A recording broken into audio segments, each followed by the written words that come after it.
Baik, Assalamualaikum warahmatullahi wabarakatuh. Perkenalkan, nama saya Anissa Putri dengan NIM 1916030001 akan mempresentasikan tentang perilaku biaya dalam akuntansi manajemen.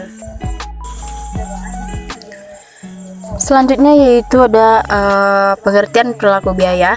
Setiap aktivitas perusahaan yang melibatkan kegiatan ekonomi, maka konsekuensi yang didapat adalah harus mampu mewujudkan tujuan perusahaan, yaitu memperoleh keuntungan yang maksimal mungkin dengan pengeluaran biaya yang minimum.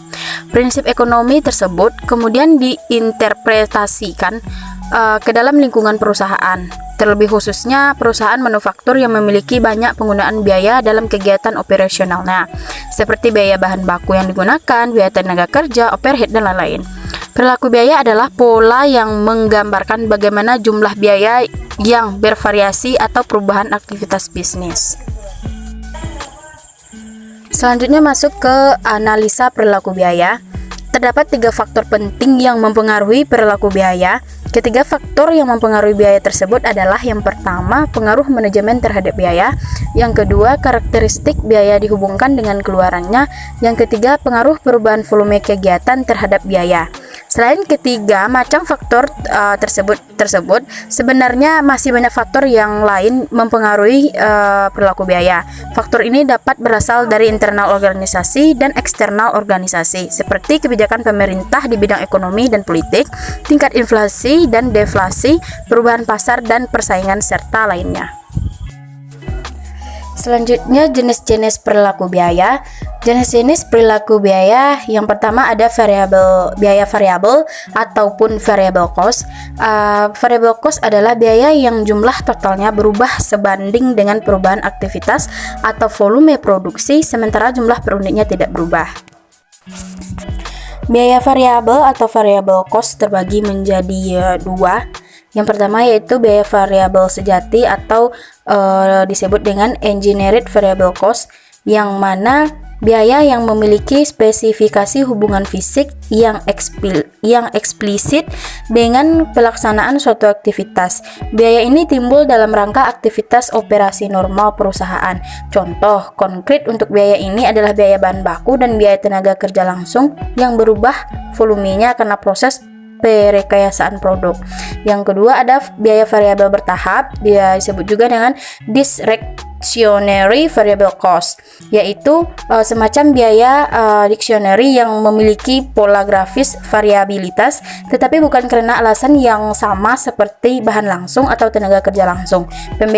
Pertambahan biaya ini mungkin lebih berhubungan dengan otoritas manajemen dalam membelanjainya. Selanjutnya jenis-jenis biaya yang kedua yaitu biaya tetap, disebut juga dengan fixed cost. Biaya tetap merupakan biaya yang selalu tetap secara keseluruhan tanpa terpengaruh oleh tingkat aktivitas. Biaya tetap tidak terpengaruh oleh perubahan aktivitas karena total biaya bersifat konstan. Jumlah biaya tetap per unit akan semakin kecil bila tingkat aktivitasnya naik. Tipe-tipe biaya tetap yang pertama yaitu biaya tetap yang telah ditentukan, disebut juga dengan committed fixed cost, yang mana meliputi biaya-biaya tetap yang berhubungan dengan investasi dalam fasilitas, peralatan, dan struktur dasar organisasi sebuah perusahaan. Contoh biaya ini meliputi penyusutan gedung dan peralatan, pajak bangunan, asuransi, dan gaji manajemen puncak dan karyawan operasional. Yang kedua, ada biaya tetap kebijakan, disebut juga dengan discretionary fixed cost.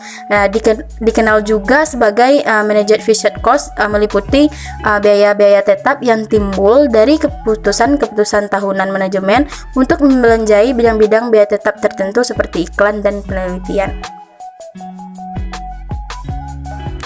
Jenis-jenis perilaku biaya yang ketiga yaitu biaya semi variable, disebut juga dengan mixed cost, merupakan biaya yang terdiri atas elemen biaya variabel merupakan biaya tetap, disebut juga dengan biaya campuran. Biaya semi variabel memiliki karakteristik sebagai berikut. Yang pertama yaitu biaya semi variabel, jumlah totalnya berubah sesuai dengan perubahan volume kegiatan, akan tetapi sifat-sifat perubahannya tidak sebanding. Yang kedua, biaya semi variabel persatuan, berubah terbalik dihubungkan dengan perubahan volume kegiatan tetapi sifatnya tidak sebanding. Selanjutnya, pemisahan biaya semi variabel.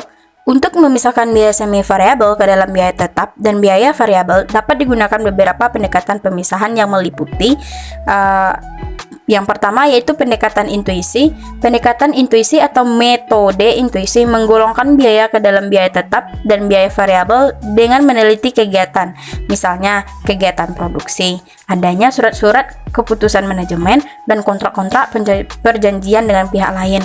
Yang kedua yaitu pendekatan engineering. Pendekatan engineering disebut juga dengan engineering approach adalah metode estimasi biaya dengan cara mengidentifikasikan hubungan fisik antara kegiatan, misalnya kegiatan pabrik dengan biaya. Yang ketiga yaitu ada pendekatan perilaku biaya sesungguhnya masa lalu. Pendekatan engineering meskipun dapat menentukan variabel biaya dengan relatif teliti, tetapi seringkali memerlukan biaya yang terlalu mahal. Untuk mengatasi masalah tersebut, dapat dipakai pendekatan perilaku biaya sesungguhnya masa lalu untuk menaksirkan biaya masa datang. Hanya itu presentasi saya tentang perilaku biaya dalam akuntansi manajemen. Sekian dari saya. Wabillahi taufik wal hidayah. Wassalamualaikum warahmatullahi wabarakatuh.